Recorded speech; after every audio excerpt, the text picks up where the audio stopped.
ஒன்று அரசர்கள் அதிகாரம் 6. சாலமோன் திருக்கோவில் கட்டுதல். இஸ்ரேல் மக்கள் எகிப்து நாட்டிலிருந்து வெளியேறின 480ஆம் ஆண்டு சாலமோன் இஸ்ரேலுக்கு அரசரான 4ஆம் ஆண்டு சிவு என்ற 2ஆம் மாதத்தில் அவர் ஆண்டவரின் இல்லத்தை கட்டத் தொடங்கினார். அரசர் சாலமோன் ஆண்டவருக்கென கட்டின இல்லத்தின் அளவு நீளம் 60 முழம், அகலம் 20 முழம், உயரம் 30 முழம். கோவிலது தூயகத்தின் முன் மண்டபம் கோவிலின் அகலத்திற்கு சமமாய் 20 முழம் நீளமும் கோவிலுக்கு முன்னால் 10 முழ அகலமும் கொண்டிருந்தது. வெளிப்புறம் குறுகி உட்புறம் விரிந்த பலகணிகளை அவர் கோவிலில் அமைத்தார். கோவிலின் சுவரை சுற்றி, அதாவது தூயகத்தையும் கருவறையையும் சுற்றியிருந்த சுவரை ஒட்டி மேடை எழுப்பி அதன் மேல் அடுக்கடுக்காய் சிற்றறைகளை கட்டினார். கீழிருந்த அறைகள் 5 முழ அகலமும், நடுவிலிருந்த அறைகள் 6 முழ அகலமும், மேலிருந்த அறைகள் 7 முழ அகலமுமாயிருந்தன. அந்த அறைகளின் விட்டங்கள் கோவிலின் சுவருக்குள் போகாதபடி அவற்றை தாங்குவதற்கென சுற்றிலும் வெளிப்புறத்தில் ஒட்டு சுவர் அமைத்தார். செதுக்கி முடித்த கற்களாலேயே கோவில் கட்டப்பட்டதால் அது கட்டப்பட்ட போது சுத்தியல் உளி போன்ற எந்த இரும்பு கருவியின் ஒலியும் கோவிலில் கேட்கவில்லை. கீழ் அறைகளுக்கு போகும் வாயில் கோவிலின் தென்புறம் இருந்தது. சுழற்படிகளால் நடு அறைகளுக்கும் அங்கிருந்து மேல் அறைகளுக்கும் ஏறிச் செல்வர். அவர் கேதுரு மர விட்டங்களாலும் பலகைகளாலும் கோவிலுக்கு மச்சுப்பாவி அதை கட்டு முடித்தார். கோவிலை சுற்றிலும் 5 முழ உயரமாக சுற்று கட்டு எழுப்பி அதை கேதுரு மரங்களால் கோவிலோடு இணைத்தார். அப்போது ஆண்டவரின் வாக்கு சாலமோனுக்கு உரைக்கப்பட்டது. அவர், நீ என் நியமங்களின்படி ஒழுகி என் நீதி சட்டங்களின்படி செயலாற்றி என் கட்டளைகளை கடைபிடித்து நடந்து வருவாயாகில் நீ கட்டுகிற இக்கோவிலை குறித்து நான் உன் தந்தை தாவீதுக்கு சொன்ன என் வாக்கை உன்னிடம் நிறைவேற்றுவேன். இஸ்ரேல் மக்களிடையே குடியிருப்பேன். என் மக்களாகிய இஸ்ரேலரை கைவிட மாட்டேன் என்றார். சாலமோன் கோவிலை கட்டி முடித்தார். திருக்கோவிலின் உள் வேலைப்பாடுகள். பின்னர் கோவிலின் சுவர்களின் உட்புறத்தை கீழ்த்தளம் முதல் மேல் மச்சு வரை கேதுரு பலகைகளால் அவர் மூடினார். இவ்வாறு உட்புறம் முழுவதையும் மரத்தால் அவர் மூடினார். மேலும் கோவிலின் கீழ்த்தளத்தை நோக்கு மர பலகைகளால் பாவினார். கோவிலின் பிற்பகுதியில் 20 முழ இடத்தை கீழ்த்தளம் முதல் மேல் மச்சு வரை கேதுரு பலகைகளால் தடுத்து திரு தூயகமாகிய கருவறையை அவர் அமைத்தார். அதற்கு முன்னால் 40 முழ இடம் கோயில் தூயகமாய் அமைந்தது. கோவிலின் உட்புறமெங்கும் மூடியிருந்த கேதுரு பலகைகளில் மொக்கு வடிவங்களும் விரிந்த மலர்களின் வடிவங்களும் செதுக்கப்பட்டிருந்தன. உட்புறமெங்கும் முற்றிலும் கேதுரு பலகை மூடியிருந்ததால் கல்லே காணப்படவில்லை. ஆண்டவரின் உடன்படிக்கை பேழையை வைப்பதற்கென்று கோவிலின் உட்புறத்தில் கருவறையை அவர் அமைத்திருந்தார். கருவறை 20 முழ நீளமும் 20 முழ அகலமும் 20 முழ உயரமுமாயிருந்தது. அவர் அதனை பசும்பொன் தகடுகளால் மூடினார். பீடத்தையும் கேதுரு பலகைகளால் மூடினார். கோவிலின் உட்புறத்தை சாலமோன் பசும் பொன்னால் மூடினார். கருவறைக்கு முன்னால் பொன்னில் பொதியப்பட்ட பொற்சங்கிலிகளை தொங்கவிட்டார். இவ்வாறு கோவில் முழுவதையும் ஓரிடமும் விடாமல் பொன்னால் அவர் மூடினார். கருவறை பீடம் முழுவதையும் பொன்னால் மூடினார். கருவறையில் ஒலிவ மரத்தால் 10 முழ உயரமான 2 கெருபுகளை அவர் செய்து வைத்தார். முதல் கெருபின் ஓர் இறக்கையின் நீளம் 5 முழம், கெருபின் மறு இறக்கையின் நீளமும் 5 முழம். 2 இறக்கை நுனிகளுக்கு இடையே இருந்த தூரம் 10 முழம். 2ஆம் கெருபின் அளவும் இருந்தன. 2ஆம் கெருபின் அளவும் 10 முழம். 2 கெருபுகளும் ஒரே அளவாயும் ஒரே வடிவமாயும் இருந்தன. ஒரு கெருபு 10 முழ உயரம் இருந்தது. மற்ற கெருபும் அதே அளவாயிருந்தது. அவர் அந்த கெருபுகளை கோவிலின் உட்பகுதியில் வைத்தார். அவற்றின் இறக்கைகள் விரிந்தவாறு இருந்தன. ஒரு கெருபின் இறக்கை ஒரு பக்கத்து சுவரையும் மறு கெருபின் இறக்கை மறுபக்கத்து சுவரையும் தொட்டு கொண்டிருந்தன. அவர் அக்கெருபுகளையும் பொன்னால் மூடினார். கோவிலின் சுவர்களெங்கும் சுற்றிலும் உள்ளும் புறமும் கெருபுகள், ஈச்ச மரங்கள், விரிந்த மலர்கள் ஆகியவற்றின் வடிவங்களை அவர் செதுக்கி வைத்தார். கோவிலின் பிற்பகுதியிலும் முற்பகுதியிலும் தளத்தை பொன்னால் அவர் மூடினார். கருவறையின் நுழைவாயிலுக்கு இரட்டை கதவையும் ஐங்கோண வடிவத்தில் கதவு நிலைகளையும் ஒலிவ மரத்தால் அவர் செய்து வைத்தார். ஒலிவ மரத்தால் ஆன இந்த இரட்டை கதவில் கெருபுகள், விரிந்த மலர்கள் ஆகியவற்றின் வடிவங்களை அவர் செதுக்கி வைத்தார். அவற்றை பொன்னால் வேய்ந்தார். அவர் தூயக நுழைவாயிலுக்கு நாற்கோண வடிவத்தில் கதவு நிலைகளை ஒலிவ மரத்தால் செய்து நிறுத்தினார். அதன் இரு கதவுகளும் நூக்குமரத்தால் செய்யப்பட்டிருந்தன. மறு கதவும் இரு மடிப்பாய் செய்யப்பட்டிருந்தது. அவற்றில் கெருபுகள், ஈச்ச மரங்கள், விரிந்த மலர்கள் ஆகியவற்றின் வடிவங்களை செதுக்கி அவற்றின் அளவுக்கேற்ப பொன் தகட்டால் அவர் மூடினார். உள்முற்றத்தின் சுவர்களை 3 வரிசை செதுக்கிய கற்களாலும் 1 வரிசை கேதுரு கட்டைகளாலும் அவர் அமைத்தார். 4ஆம் ஆண்டு சிவு மாதத்தில் ஆண்டவரின் இல்லத்திற்கு அடித்தளம் இடப்பட்டது. 11ஆம் ஆண்டு பூல் என்ற 8ஆம் மாதத்தில் கோவிலின் எல்லா பகுதிகளும் திட்டமிட்டபடியே கட்டி முடிக்கப்பட்டன. இவ்வாறு கோவிலை கட்டி முடிக்க 7 ஆண்டுகள் ஆகின. 1 அரசர்கள் அதிகாரம் 7. சாலமோனின் அரண்மனை. சாலமோன் தம் அரண்மனை முழுவதையும் கட்டி முடிக்க 13 ஆண்டுகள் ஆயின. அவர் லெபனோனின் வனம் எனப்பட்ட மாளிகையையும் கட்டினார். அதன் நீளம் 100 முழம், அகலம் 50 முழம், உயரம் 30 முழம். 4 வரிசையாக கேதுரு தூண்களை நிறுத்தி அவற்றின் மேல் கேதுரு விட்டங்களை பொருத்தி அம்மாளிகையை அவர் கட்டினார். வரிசைக்கு 15ஆக நின்ற 45 தூண்களின் மேல் அமைந்திருந்த அறைகள் கேதுரு மரங்களாலேயே மச்சு பாவப்பட்டிருந்தன. பலகணிகள் 3 வரிசையாக அமைந்திருந்தன. 3 வரிசையிலும் அவை ஒன்றுக்கொன்று எதிராக இருந்தன. எல்லா கதவுகளும் கதவு நிலைகளும் சதுர வடிவில் அமைக்கப்பட்டிருந்தன. 3 வரிசையிலும் அவை ஒன்றுக்கொன்று எதிராக இருந்தன. அவர் தூண் மண்டபம் ஒன்றும் கட்டினார். அதன் நீளம் 50 முழம், அகலம் 30 முழம். அதற்கு முன் தூண்களும் விதானமும் கொண்ட வேறொரு மண்டபமும் அவர் அமைத்தார். நீதி வழங்குவதற்கென்று அரியணை மண்டபம் ஒன்றையும் கட்டினார். அது நீதி மண்டபம் எனப்படும். அது தளம் முழுவதும் கேதுரு பலகைகளால் பாவ பெற்றிருந்தது. இம்மண்டபத்திற்கு பின்புறம் இருந்த முற்றத்தில் அவர் குடியிருப்பதற்காக கட்டிய அரண்மனையும் அதே வேலைப்பாடு கொண்டதாயிருந்தது. சாலமோன் தாம் மணந்து கொண்ட பார்வோனின் மகளுக்கென்று அம்மண்டபத்தை போன்ற ஒரு மாளிகையும் கட்டினார். இவை அனைத்தும் அளவுக்கேற்ப இருபுறம் வெட்டி செதுக்கிய விலையுயர்ந்த கற்களால் கட்டப்பட்டன.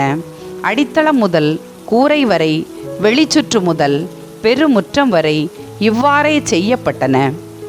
அடித்தளம் 10 8 முழ அரிய பெரிய கற்களால் ஆனது. அதன் மேல் அளவுக்கேற்ப செதுக்கப்பெற்ற தரமான கற்களும் கேதுரு பலகைகளும் பொருத்த பெற்றிருந்தன. பெருமுற்றத்தை சுற்றிலும் இருந்த சுவர்கள் 3 வரிசை செதுக்கப்பெற்ற கற்களாலும் 1 வரிசை கேதுரு கட்டைகளாலும் அமைக்க பெற்றிருந்தன. ஆண்டவரின் இல்லத்தின் உள்முற்றமும் கோவிலின் முன் மண்டபமும் அவ்வாறே அமைக்க பெற்றிருந்தன. சிறப்பு சிற்பி ஈராம். அரசர் சாலமோன் தீரிலிருந்து ஈராமை வரவழைத்திருந்தார். இவர் நப்தலி குலத்தை சார்ந்த ஒரு கைம்பெண்ணின் மகன். இவர் தந்தை தீர் நகரத்தவர். வெண்கல வேலையில் கைதேர்ந்தவர். ஈராமும் எல்லா வகையான வெண்கல வேலையும் செய்யத்தக்க அறிவு கூர்மையும் நுண்ணறிவும் கைத்திறனும் கொண்டிருந்தார். இவர் அரசர் சாலமோனிடம் வந்து அவர் இட்ட வேலையை எல்லாம் செய்தார். 2 வெண்கல தூண்கள். அவர் 2 வெண்கல தூண்களை வார்த்தார்.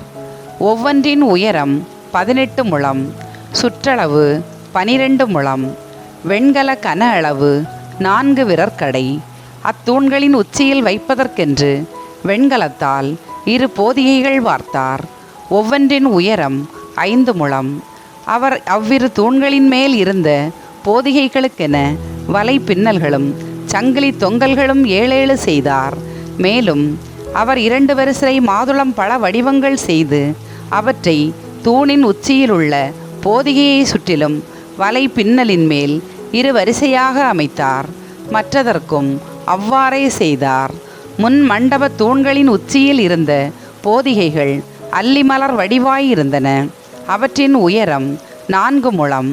மேலும் தூண்களின் மேலுள்ள போதிகைகளின் பின்னல்களை ஒட்டி புடைத்திருந்த பகுதிகளைச் சுற்றிலும் தூணுக்கு 200 மாதுளம்பழ வடிவங்கள் 2 வரிசையில் இருந்தன. இவ்விரு தூண்களையும் தூயகத்தின் முன் மண்டபத்தின் முன் அவர் நாட்டினார். அவர் தென்புறமும் நாட்டிய தூணுக்கு யாக்கின் என்றும் வடப்புறம் நாட்டிய தூணுக்கு போவாசு என்றும் பெயரிட்டார். தூண்களின் உச்சியில் அல்லிமலர் வேலைப்பாடு இருந்தது. இவ்வாறு தூண்களின் வேலைப்பாடு முடிவுற்றது. வார்ப்பு கடல். அவர் வார்ப்பு கடல் அமைத்தார். அது வட்ட வடிவமாயிருந்தது. அதன் விட்டம் 10 முழம், உயரம் 5 முழம், சுற்றளவு 30 முழம்.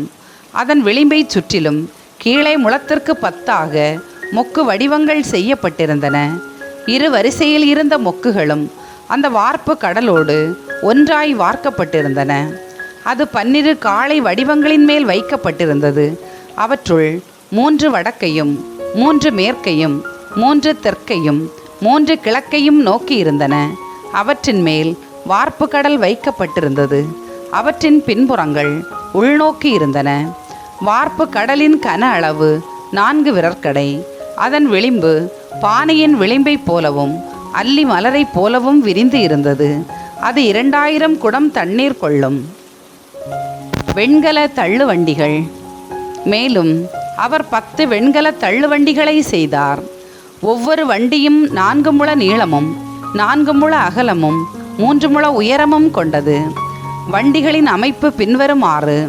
அவற்றுக்கு குறுக்கு கம்பிகள் இருந்தன. அவை சட்டங்களின் மேல் இணைக்கப்பட்டிருந்தன.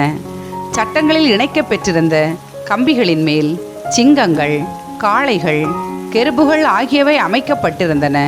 சிங்கங்களுக்கும் காளைகளுக்கும் மேலும் கீழும் சட்டங்களின் மேல் கைவினை தோரணங்கள் இருந்தன. ஒவ்வொரு வண்டிக்கும் 4 வெண்கல சக்கரங்களும் வெண்கல அச்சுகளும் அதன் 4 மூலைகளிலும் தொட்டியை தாங்க 4 மூட்டுகளும் இருந்தன. அந்த மூட்டுகள் ஒவ்வொன்றை சுற்றிலும் தோரணங்கள் பதிக்க பெற்றிருந்தன. அதன் வாய்ப்பகுதி ஒரு வளையத்தினுள் 1 முழ உயரத்தில் அமைக்கப்பட்டிருந்தது. அது வட்டமாகவும் 1.5 முழ ஆழம் உடையதாகவும் ஒரு தாங்கியைப் போல் செய்யப்பட்டிருந்தது. வாய்ப்பகுதியில் சிற்ப வேலைப்பாடுகள் இருந்தன. அதன் குறுக்கு கம்பிகள் வட்டமாக இல்லாமல் சதுரமாக அமைக்கப்பட்டிருந்தன. 4 சக்கரங்களும் குறுக்கு கம்பிகளின் கீழே இருந்தன. சக்கரங்களின் அச்சுகள் வண்டியுடன் ஒரே வார்ப்பாயிருந்தன. சக்கரங்களின் உயரம் 1.5 முழம். சக்கரங்கள் தேர் சக்கரங்கள் போல் செய்யப்பட்டிருந்தன. அவற்றின் அச்சுகள், வட்டைகள், ஆரக்கால்கள், குடங்கள் ஆகியவை வார்ப்பால் ஆனவை. வண்டியின் 4 மூலைகளிலும் 4 பிடிகள் இருந்தன. அவையும் வண்டியும் ஒரே வார்ப்பாயிருந்தன. ஒவ்வொரு வண்டியின் மேற்பகுதியிலும் 1/2 முழ உயரமான வட்ட விளிம்பு இருந்தது. வண்டியின் மேற்பகுதியில் அதன் பிடிகளும் குறுக்கு கம்பிகளும் ஒரே வார்ப்பாயிருந்தன. அதன் பிடிகள், குறுக்கு கம்பிகள் ஆகியவற்றின் மேல் கெருபுகள், சிங்கங்கள், ஈச்ச மரங்கள் ஆகியவற்றை அவற்றுக்குரிய இடத்தில் சுற்று தோரணங்களோடு அவர் செதுக்கினார். இவ்வாறு 10 வண்டிகள் செய்தார். இதே முறையில் 10 வண்டிகளையும் அவர் செய்தார். அவை யாவும் ஒரே வார்ப்பும் ஒரே அளவும் ஒரே வடிவமும் கொண்டனவாயிருந்தன. அவர் 10 வெண்கல தொட்டிகளை செய்தார். ஒவ்வொரு தொட்டியும் 40 குடம் கொள்ளும். ஒவ்வொன்றின் அகலமும் 4 முழம். வண்டிக்கு ஒரு தொட்டியாக 10 வண்டிகளிலும் தொட்டிகள் இருந்தன. அவர் 5 வண்டிகளை கோவிலின் தென்புறத்திலும் 5 வண்டிகளை கோவிலின் வடபுறத்திலும் நிறுத்தினார். ஆனால் வார்ப்பு கடலை தென்கிழக்கு மூலையில் வைத்தார். திருக்கோவிலுக்கான பொருட்களின் பட்டியல். பின்னர் கொப்பரைகள், கரண்டிகள், கிண்ணங்கள் ஆகியவற்றை ஈராம் செய்தார். ஆண்டவரின் இல்லத்திற்காக அரசர் சாலமோன் பணித்தபடி ஈராம் செய்து முடித்த அனைத்து பணிகள்: 2 தூண்கள், தூண்களின் உச்சியில் வைக்க 2 கிண்ண போதிகைகள், அவற்றை மூட 2 வலை பின்னல்கள், 400 மாதுளப்பழ வடிவங்கள். இவை ஒவ்வொரு வனை பின்னலுக்கும் 2 வரிசைகளாக அமைக்கப்பட்டு தூண்களின் உச்சியில் இருந்த கிண்ண போதிகைகளை மூடியிருந்தன. 10 வண்டிகள், அவற்றின் மேல் வைக்கப்பட்ட 10 தொட்டிகள், சவார்ப்பு கடல் ஒன்று, அதை தாங்க 12 காளை வடிவங்கள், கொப்பரைகள், கரண்டிகள், கிண்ணங்கள். அரசர் சாலமோன் கட்டளைப்படி ஆண்டவரின் இல்லத்திற்காக ஈராம் செய்த துணை கலன்கள் எல்லாம் பளபளக்கும் வெண்கலத்தால் செய்யப்பட்டிருந்தன. அரசர் இவற்றை யோர்தானுக்கு அடுத்த சமவெளியில் சுக்கோத்துக்கும் சாரத்தானுக்கும் நடுவேயுள்ள களிமண் களத்தில் வார்ப்பித்தார். இந்த துணைக்கலன்கள் ஏராளமாய் இருந்தமையால் அவற்றை எடை பார்க்கவில்லை, வெண்கலத்தின் எடையும் கணிக்கப்படவில்லை. மேலும் சாலமோன் ஆண்டவரின் இல்லத்திற்காக பின்வரும் பொருட்கள் அனைத்தையும் செய்தார்: பொன் பலிபீடம், திருமுன்னிலை அப்பத்திற்கான பொன் மேசை, கருவறையின் முன்னே தென்புறம் 5ம் வடபுறம் 5மாக வைக்க பசும்பொன் விளக்கு தண்டுகள், பொன்னாலான மலர் வடிவங்கள், அகல்கள், குறடுகள், பசும் பொன்னாலான மலர் குவளைகள், அணைப்பான்கள், கிண்ணங்கள், தட்டுகள், தீச்சட்டிகள், உட்கோவிலின் திரு தூயகத்தின் கதவுகளுக்கும் கோவிலின் தூயகத்தின் கதவுகளுக்கும் வேண்டிய பொன்முளைகள்.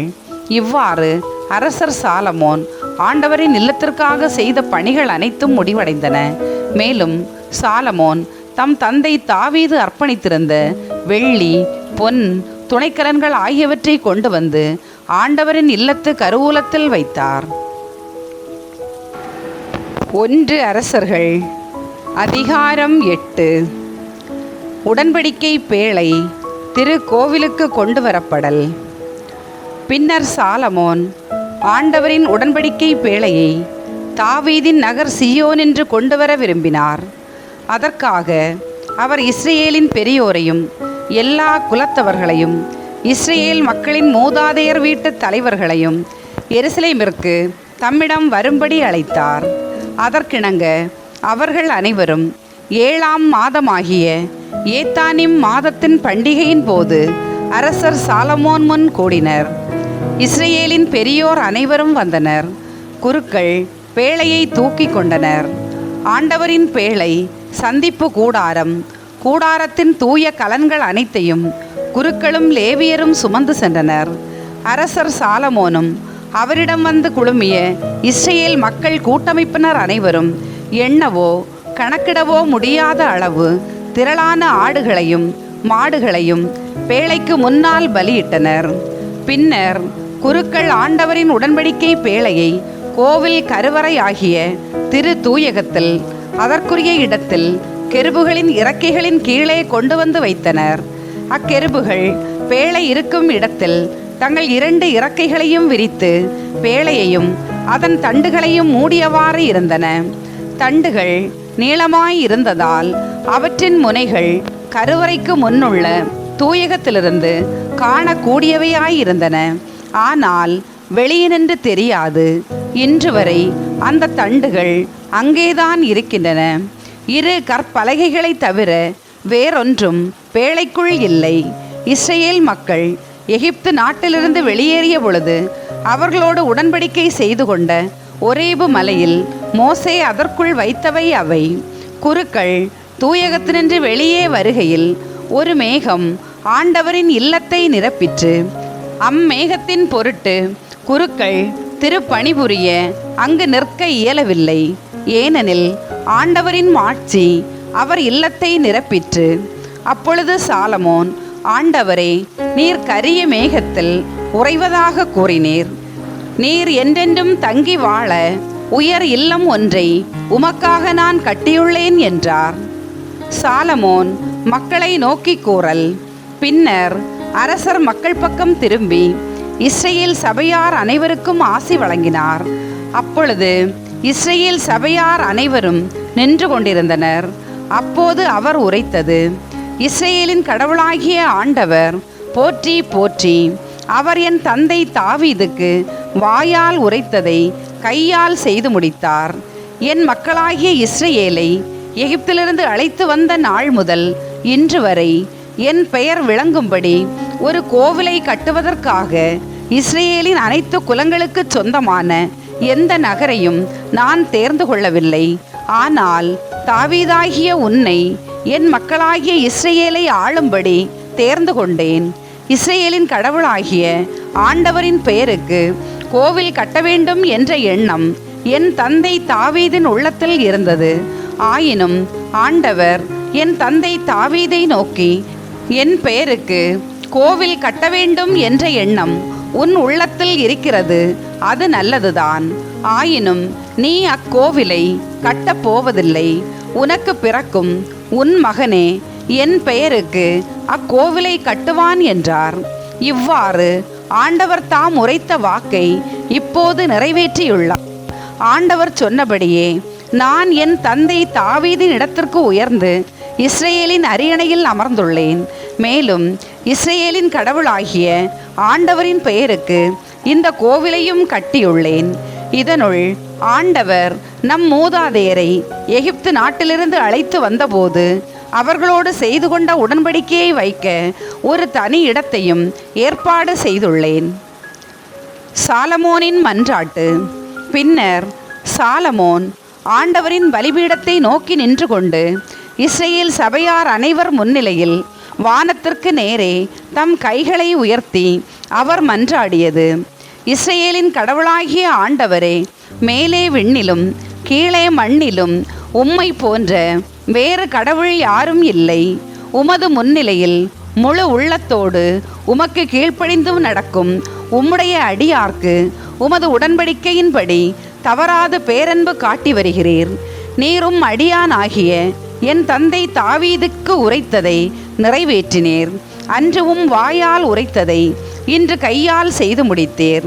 இஸ்ரவேலின் கடவுளாகிய ஆண்டவரே, நீரும் அடியானாகிய என் தந்தை தாவீதை நோக்கி, நீ என்னை மறவாமல் நடந்து கொண்டது போல் உன் பிள்ளைகள் என்னை மறவாது தக்க நிறையில் நடப்பார்களே ஆயில், இஸ்ரவேலின் அரியணையில் வீற்றிருக்க அவர்களுள் ஒருவன் இல்லாமல் போக மாட்டான் என்று சொன்னதை நிறைவேற்றும். இஸ்ரவேலின் கடவுளே, அடியானாகிய என் தந்தை தாவீதுக்கு நீர் சொன்ன உமது வார்த்தை நிலை பெறுவதாக. கடவுள் உண்மையில் இந்த மண்ணுலகில் தங்கியிருப்பாரா? வானமும் வான மண்டலங்களும் உம்மை கொள்ள இயலாதிருக்க நான் கட்டியுள்ள இக்கோவில் எப்படி உம்மை கொள்ளும்? என் கடவுளாகிய ஆண்டவரே, அடியான் செய்கிற வேண்டுதலையும் விண்ணப்பத்தையும் கேட்டருளும்.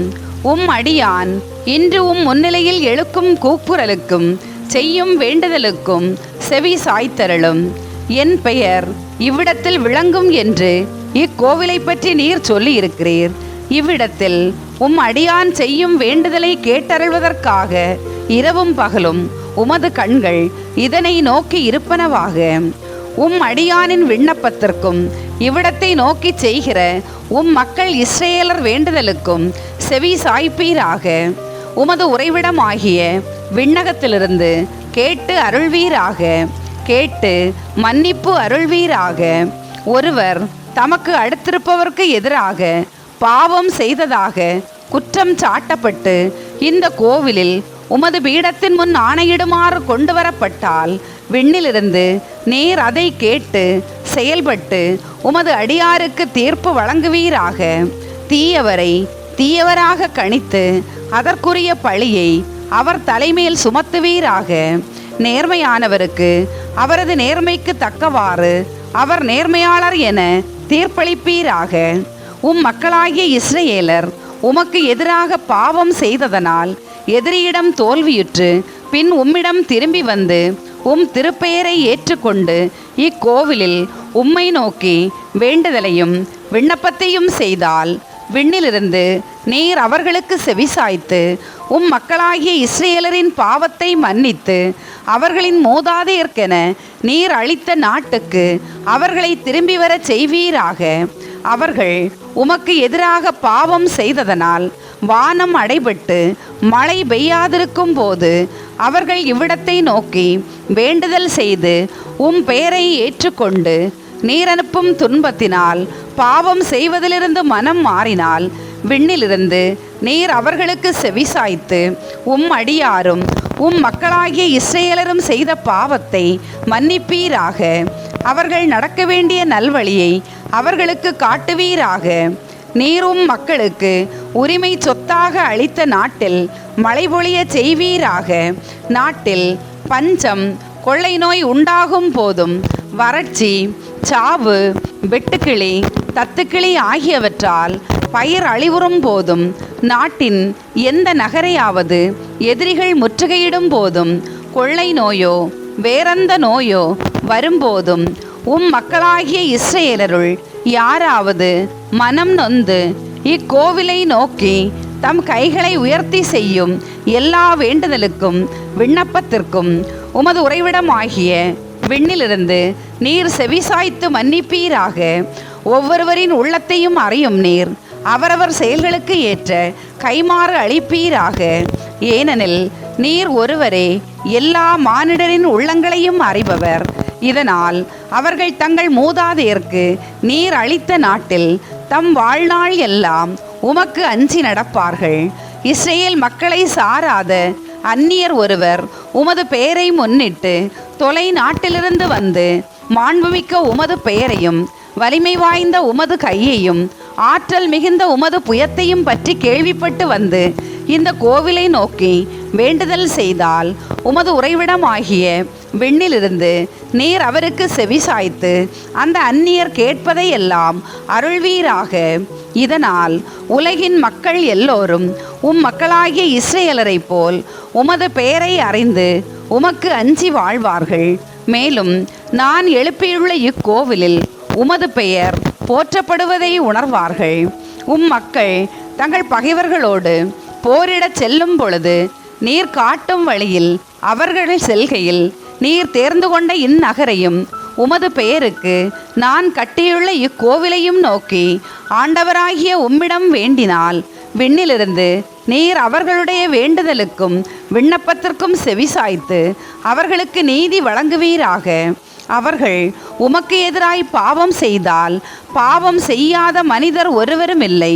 நீர் அவர்கள் மேல் சினம் கொண்டு அவர்களை எதிரிகளிடம் ஒப்படைக்க அவர்கள் தொலையிலோ அருகிலோ இருக்கும் எதிரியின் நாட்டுக்கு கைதிகளாக கொண்டு செல்லப்பட்டால் அப்படி கொண்டு செல்லப்பட்ட நாட்டில் உணர்வு பெற்று மனம் மாறி நாங்கள் பாவம் செய்தோம், நெறி தவறினோம், தீய வழியில் நடந்தோம் என்று விண்ணப்பம் செய்தால் தங்களை கைதிகளாக கொண்டு சென்ற பகைவரின் நாட்டில் தங்கள் முழு உள்ளத்தோடும் முழு மனதோடும் உம்மிடம் திரும்பி வந்து நீர் அவர்கள் மூதாதையருக்கு அளித்த தங்கள் நாட்டையும் நீர் தேர்ந்து கொண்ட இந்நகரையும் உமது பெயருக்கு நான் கட்டியுள்ள இந்த கோவிலையும் நோக்கி நின்று உம்மிடம் வேண்டுதல் செய்தால் உமது உறைவிடமாகிய விண்ணிலிருந்து நீர் அவர்களுடைய வேண்டுதலுக்கும் விண்ணப்பத்திற்கும் செவிசாய்த்து அவர்களுக்கு நீதி வழங்குவீராக. உமக்கு எதிராக பாவம் செய்த மக்களை மன்னிப்பீராக. உமக்கு எதிராக அவர்கள் செய்த எல்லா தவறுகளையும் மன்னிப்பீராக. அவர்களை கைதிகளாக கொண்டு சென்றவர்களின் பார்வையில் நீர் அவர்களுக்கு கருணை காட்டும். இதனால் அவர்களும் மக்களுக்கு காட்டுவார்களாக. ஏனெனில் அவர்கள் உம்முடையவர்கள், உமது உரிமை சொத்து. அவர்களை எகிப்து என்ற இரும்பு உலை களத்து நின்று நீர் அழைத்து வந்தீர். அடியானின் விண்ணப்பத்திற்கும் மக்களாகிய இஸ்ரேலரின் விண்ணப்பத்திற்கும் அவர்கள் உம்மை நோக்கி மன்றாடும் போதெல்லாம் நீர் அவர்களுக்கு செவி சாய்க்கும்படி கண்கள் திறந்திருப்பதாக. ஏனெனில் என் தலைவராகிய ஆண்டவரே, நீர் எம் மூதாதையரை எகிப்திலிருந்து அழைத்து வந்தபோது ஊழியர் மோசையை கொண்டு நீர் சொன்னபடியே செய்திருக்கிறீர். உமது உரிமை சொத்தாக இருக்குமாறு உலகின் எல்லா இனத்தவரிடமிருந்தும் அவர்களையே நீர் பிரித்தெடுத்தீர். இவ்வாறு சாலமோன் வானத்தை நோக்கி கைகளை உயர்த்தி முழந்தாளிட்டு ஆண்டவரிடம் இந்த வேண்டுதல் விண்ணப்பத்தையெல்லாம் சொல்லி மன்றாடினார். வேண்டி முடிந்தபின் ஆண்டவரது பலிபீடத்தின் முன் எழுந்து நின்றார். மேலும் அவர் இஸ்ரேல் சபையார் அனைவருக்கும் ஆசி வழங்கி உரத்த குரலில் சொன்னது: தாம் வாக்களித்தபடி எல்லாம் தம் மக்களாகிய இஸ்ரேலருக்கு அமைதியை அருளிய ஆண்டவர் போற்றி போற்றி. அவர் தம் ஊழியர் மோசேயின் மூலம் கொடுத்த நல்வாக்குகள் அனைத்தும் நிறைவேறின, ஒன்றேனும் பொய்க்கவில்லை. நம் கடவுளாகிய ஆண்டவர் நம் மூதாதையரோடு இருந்தது போல நம்மோடும் இருப்பாராக. நம்மை கைவிடாமலும் நம்மை விட்டு பிரியாமலும் இருப்பாராக. நம் மூதாதையருக்கு அவர் கொடுத்த விதிமுறைகளையும் நியமங்களையும் நீதி சட்டங்களையும் நாமும் கடைபிடித்து அவர் வகுத்த வழிகளிலெல்லாம் நடக்கும் வண்ணம் நம் உள்ளங்களை தம்பக்கம் ஈர்ப்பாராக. ஆண்டவர் முன்னிலையில் நான் செய்த இவ்விண்ணப்பம் இரவும் பகலும் நம் கடவுளாகிய ஆண்டவர் அருகில் இருப்பதாக. அவர் அடியேனுக்கும் நம் மக்களாகிய இஸ்ரேலருக்கும் நாள்தோறும் தேவைக்கேற்ப நீதி வழங்குவாராக. ஆண்டவரே கடவுள், வேறு எவரும் இல்லை என்று உலகின் எல்லா மக்களும் அறிவார்களாக. நீங்களும் இன்று போல் அவருடைய நியமங்களின்படி நடக்கவும் விதிமுறைகளை கடைபிடிக்கவும் நம் கடவுளாகிய ஆண்டவருக்கு உங்கள் உள்ளம் முற்றிலும் பணிந்திருப்பதாக. கோவிலின் அர்ப்பணம். பின்பு அரசரும் அவருடன் இருந்த இஸ்ரேலர் அனைவரும் ஆண்டவர் முன்னிலையில் பலி செலுத்தினர். சாலமோன் ஆண்டவர் முன்னிலையில் 22,000 காளைகளையும் 1,20,000 ஆடுகளையும் நல்லுறவு பலியாக செலுத்தினார். இவ்வாறு செய்து அரசரும் இஸ்ரேல் மக்களும் ஆண்டவரின் இல்லத்தை அர்ப்பணம் செய்தனர். ஆண்டவர் திருமுன் இருந்த வெண்கல பலிபீடம் எரிபலிகளையும் உணவு படையல்களையும் நல்லுறவு பலிகளின் கொழுப்பையும் கொள்ள மாட்டாமல் மிகச் சிறியதாயிருந்தது. எனவே அரசர் ஆண்டவரது இல்லத்தின் முன்னேயுள்ள முற்றத்தின் நடுப்பகுதியை இந்த நாளன்று திருநிலைப்படுத்தி அங்கே எரிபலிகளையும் உணவு படையல்களையும் நல்லுறவு பலிகளின் கொழுப்பையும் படைத்தார். அந்த நாட்களில் சாலமோனும் லெபமோயாத்தின் எல்லையிலிருந்து எகிப்தின் ஓடை வரையுள்ள பகுதிகளிலிருந்து வந்த இஸ்ரேல் சபையார் அனைவரும் அவரோடு சேர்ந்து ஆண்டவர் முன்னிலையில் விழா கொண்டாடினர். இந்த விழா 7 நாட்கள் கொண்டாடப்பட்டது. 8ஆம் நாளன்று அவர் மக்களை அனுப்பி வைத்தார். அவர்கள் அரசரை வாழ்த்தி, ஆண்டவர் தம் அடியார் தாவீதுக்கும் தம் மக்கள் இஸ்ரேலருக்கும் செய்தருளிய எல்லா நன்மைகளையும் நினைத்து மகிழ்ச்சியோடும் உள்ளத்து உவகையோடும் தம் இல்லங்களுக்கு திரும்பினார்கள். 1 அரசர்கள் அதிகாரம் 9. கடவுள் சாலமோனுக்கு 2ஆம் முறை தோன்றுதல். சாலமோன் ஆண்டவரின் இல்லத்தையும் அரச மாளிகையும் இன்னும் கட்ட விரும்பிய எல்லாவற்றையும் கட்டி முடித்தபின் ஆண்டவர் கிபெயோனில் சாலமோனுக்கு காட்சி அளித்தது போல் மீண்டும் அவருக்கு காட்சியளித்தார். ஆண்டவர் அவரிடம் சொன்னது: என் முன்னிலையில் நீர் செய்த வேண்டுதலையும் விண்ணப்பத்தையும் கேட்டேன். நீ கட்டின இக்கோவிலில் எனது பெயர் என்றென்றும் விளங்கும்படி அதை புனிதமாக்கினேன். என் கண்களும் என் இதயமும் எந்நாளும் அங்கே இருக்கும். உன் தந்தை தாவீதைப் போல் மன தூய்மையுடனும் நேர்மையுடனும் நான் கட்டளையிட்ட அனைத்தையும் கடைபிடித்து நான் கொடுத்த நியமங்களுக்கும் நீதி சட்டங்களுக்கும் ஏற்ப என் முன்னிலையில் நீ நடப்பாயாகில் இஸ்ரேலின் அரியணையில் வீற்றிருக்க ஒருவன் இல்லாமல் போகமாட்டான் என்று உன் தந்தை தாவீதுக்கு நான் சொன்னபடி இஸ்ரேலின் மீது உன் ஆட்சி என்றென்றும் நிலைக்குமாறு செய்வேன். ஆனால் நீயோ உன் பிள்ளைகளோ என்னை விட்டு விலகி நான் உங்களுக்கு இட்ட விதிமுறைகளையும் நியமங்களையும் பின்பற்றாமல் வேறு வழியில் சென்று வேற்று தெய்வங்களை வணங்கி அவற்றுக்கு ஊழியம் செய்தால் நான் இஸ்ரேலருக்கு அளித்துள்ள நாட்டிலிருந்து அவர்களை விரட்டி விடுவேன். என் பெயர் விளங்க நான் புனிதமாக்கின இக்கோவிலை என் பார்வையில் இராதபடி தகர்த்து விடுவேன். அப்பொழுது இஸ்ரேல் மற்றெல்லா மக்களினங்களிடையே பழமொழியாகவும் இழுக்கு சொல்லாகவும் அமையும். இக்கோவில் இடிந்த கற்குவியல் ஆகும். அதை கடந்து செல்லும் எவனும் திகிலடைவான். சீழ்க்கையடித்து இகழ்ச்சியாய் பேசி ஆண்டவர் இந்நாட்டுக்கும் இக்கோவிலுக்கும் இப்படி செய்தது ஏன் என்று கேட்பான். அதற்கு மற்றவர்கள், இவ்வினத்தார் தங்கள் மூதாதையர் எகிப்து நாட்டிலிருந்து அழைத்து வந்த தங்கள் கடவுளாகிய ஆண்டவரை விட்டு விலகி வேற்று தெய்வங்களை வழிபட்டு வணங்கி அவற்றுக்கு ஊழியம் செய்தனர். எனவே ஆண்டவர் இத்துன்பமெல்லாம் அவர்களுக்கு வரச் செய்திருக்கிறார் என்பார்கள். சாலமோன் ஈராமுடன் செய்த உடன்படிக்கை. ஆண்டவரின் இல்லம், அரச மாளிகை ஆகிய இரண்டையும் சாலமோன் கட்டி முடிக்க 20 ஆண்டுகள் ஆயின. இந்த வேலைகளுக்கு தேவைப்பட்ட கேதுரு மரங்களையும் நோக்கு மரங்களையும் பொன்னையும் தீரின் மன்னன் ஈராம் சாலமோனுக்கு கொடுத்திருந்தார். அரசர் சாலமோன் கலிலேயா நாட்டிலுள்ள 20 ஊர்களை ஈராமுக்கு வழங்கினார். தமக்கு சாலமோன் தந்த ஊர்களை பார்வையிட ஈராம் தீரிலிருந்து புறப்பட்டு வந்தார். அவை அவருக்கு பிடிக்கவில்லை. எனவே அவர், சகோதரரே, இந்த ஊர்களைத்தானா நீர் எனக்கு கொடுப்பது என்றார். ஆகையால் அந்த பகுதி காபூல் என்று இன்று வரை அழைக்கப்படுகிறது.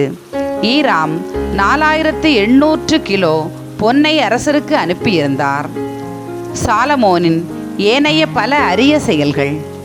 அரசர் சாலமோன் கட்டாய வேலை திட்டத்தின் மூலம் ஆண்டவரின் இல்லம், தம் மாளிகை, கீழே தங்குதளம், எருசலேமின் மதில், மெகிதோ, கெசேர் ஆகியவற்றை கட்டினார். இந்த கெசேர் எகிப்திய மன்னன் பார்வோனால் சாலமோனுக்கு கொடுக்கப்பட்ட நகர். முன்பு அம்மன்னன் படையெடுத்து வந்து அந்நகரை பிடித்து அதை தீக்கிரையாக்கி அதில் குடியிருந்த கானானியரை கொன்றிருந்தான். அவன் தன் மகளை சாலமோனுக்கு மணமுடித்து கொடுத்தபோது அந்த இடத்தை சீர்வரிசையாக கொடுத்திருந்தான். சாலமோன் கெசேரை புதுப்பித்து கட்டினார். மேலும் கீழே பெத்கோரோனையும் பாலாத்து பாலிநிலத்தில் உள்ள தாமார் ஆகிய நகர்களையும் கட்டினார். பண்டக சாலை நகர்கள், தேர்ப்படை நகர்கள், குதிரை வீரர் நகர்கள் ஆகியவற்றையும் கட்டினார். மேலும் எருசலேமிலும் லெபனோனிலும் தம் ஆட்சிக்கு உட்பட்டிருந்த நாடெங்கும் தமக்கு விருப்பமான எல்லாவற்றையும் சாலமோன் கட்டினார். இஸ்ரேல் மக்கள் அல்லாத வேற்று இனத்தவரான எமோரியர், இத்தியர், பெரிசியர், எவ்வியர், எபூசியர் ஆகியோரில் விடப்பட்டிருந்தோர், அதாவது இஸ்ரேல் மக்களால் முற்றிலும் அழிக்கப்பட இயலாமல் நாட்டில் விடப்பட்டிருந்தோரின் புதல்வர்கள் சாலமோனின் அடிமை வேலைக்கு கட்டாயப்படுத்தப்பட்டனர். இன்றும் அவர்கள் அவ்வாறே இருக்கின்றனர். ஆனால் இஸ்ரேல் மக்களுள் ஒருவரையும் சாலமோன் அடிமையாக்கவில்லை. அவர்கள் போர்வீரர், மெய்காப்பாளர், மேற்பார்வையாளர், படைத்தலைவர், தேர்ப்படை வீரர், குதிரைப்படை வீரர் ஆகியோராய் அமர்த்தப்பட்டனர். சாலமோனின் வேலைகள் அனைத்தையும் அவற்றில் ஈடுபட்டிருந்த வேலை ஆட்களையும் கண்காணிப்பதற்கென்று 550 பேர் மேற்பார்வையாளராக நியமிக்கப்பட்டனர். தாவீது நகரை விட்டு பார்வோனின் மகள் சென்று சாலமோன் அவளுக்கென கட்டியிருந்த மாளிகையில் குடிபுகுந்தாள். அதற்கு பின் அவர் கீழே தாங்குதளத்தை கட்டினார். சாலமோன் கோவிலை கட்டி முடித்தபின் ஆண்டவருக்காக கட்டியிருந்த பலிபீடத்தின் மேல் ஆண்டுக்கு 3 முறை எரிபலிகளையும் நல்லுறவு பலிகளையும் செலுத்தி ஆண்டவர் முன்னிலையில் தூபம் காட்டி வந்தார். அரசர் சாலமோன் ஏதோம் நாட்டில் செங்கடல் கரையிலுள்ள ஏலோத்திற்கு அருகிலுள்ள எட்சியோன் கெபேரில் கப்பல்களை கட்டினார். அக்கப்பல்களில் சாலமோனின் பணியாளருக்கு துணையாயிருக்க தேர்ச்சி மிகுந்த மாலுமிகளை ஈராம் அனுப்பி வைத்தார். அவர்கள் ஓபிருக்கு சென்று அங்கிருந்து ஏறத்தாழ 17,000 கிலோ பொன்னை சாலமோன் அரசரிடம் கொண்டு வந்து சேர்த்தனர். 1 அரசர்கள் அதிகாரம் 10.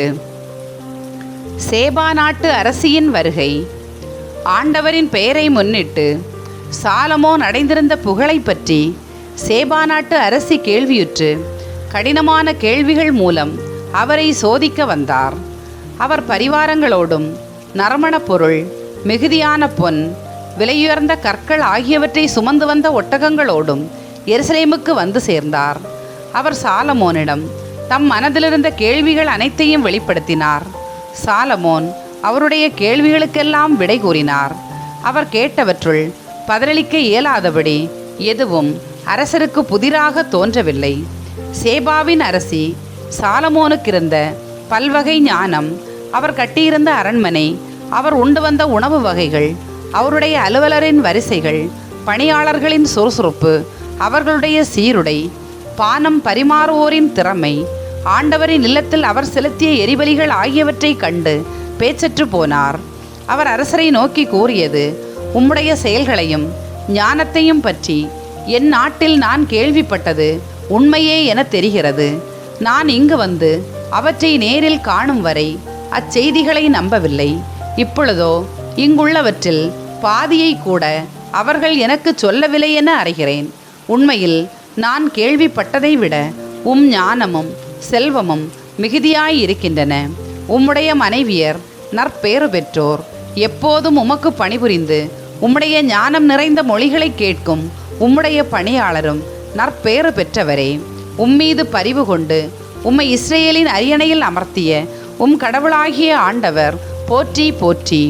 ஆண்டவர் இஸ்ரேலின் மீது என்றென்றும் அன்பு கொண்டுள்ளதால் அவர்களுக்கு நீதி நியாயம் வழங்க உம்மை அரசராக ஏற்படுத்தியுள்ளார்.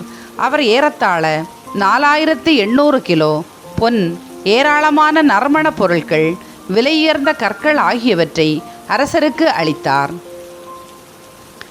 அவர் ஏறத்தாழ 4800 கிலோ பொன், ஏராளமான நறுமண பொருட்கள், விலையுயர்ந்த கற்கள் ஆகியவற்றை அரசருக்கு அளித்தார். சேபாவின் அரசியிடமிருந்து வந்தது போல் அத்துணை நறுமண பொருட்கள் அரசர் சாலமோனுக்கு அதன் பிறகு வந்ததே இல்லை.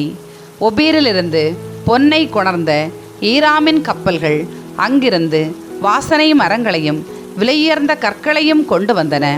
அவ்வாசனை மரங்களால் அரசர் ஆண்டவரின் இல்லத்திற்கும் அரண்மனைக்கும் ஊன்று கால்களையும் பாடகருக்கு இசை கருவிகளையும் யாழ்களையும் செய்தார். அத்தகைய வாசனை மரங்கள் அதன்பின் அங்கு வந்ததும் இல்லை, இன்று வரை காணப்படவும் இல்லை. அரசர் சாலமோன் சேபாவின் அரசிக்கு ஏராளமான பரிசுகள் கொடுத்ததுமன்றி அவர் விரும்பி கேட்டவற்றையெல்லாம் கொடுத்தார். அதன்பின் அவர் தம் பணியாளர்களோடு தம் சொந்த நாட்டுக்கு திரும்பி போனார். சாலமோனின் செல்வச் சிறப்பு. சாலமோனுக்கு ஆண்டுதோறும் வந்து கொண்டிருந்த பொன்னின் நிறை ஏறத்தாழ 27,000 கிலோ. அதை தவிர அவரிடம் வியாபாரிகளும் வணிகர்களும் அரபு நாட்டு அரசர்கள் அனைவரும் உள்நாட்டு ஆளுநர்களும் பொன் கொண்டு வருவதுண்டு. அரசர் சாலமோன் பொன் தகட்டால் 200 கேடயங்கள் செய்தார். ஒவ்வொரு கேடயத்திற்கும் ஏறத்தாழ 7 கிலோ பொன் பயன்படுத்தப்பட்டது. மேலும் அவர் 300 சிறு கேடயங்களையும் பொன் தகட்டால் செய்தார். ஒவ்வொரு சிறு கேடயத்திற்கும் ஏறத்தாழ 2 கிலோ பொன் பயன்படுத்தப்பட்டது. அவற்றை அரசர் லெபனோனின் வனம் எனப்பட்ட மாளிகையில் வைத்தார். அரசர் தந்தத்தினால் பெரியதோர் அரியணை செய்து அதை பசும்பொன்னால் வேய்ந்தார். அவ்வரியணைக்கு 6 படிகள் இருந்தன. அரியணையின் பின்புற உச்சி காளையின் தலை உருவம் கொண்டிருந்தது. இருக்கையின் இருபுறமும் கைப்பிடிகள் இருந்தன. அவற்றின் அருகே 2 சிங்கங்களின் வடிவங்கள் நின்றன. 6 படிகளின் இரு பக்கத்திலும் ஒவ்வொரு சிங்கமாக 12 சிங்க வடிவங்கள் இருந்தன.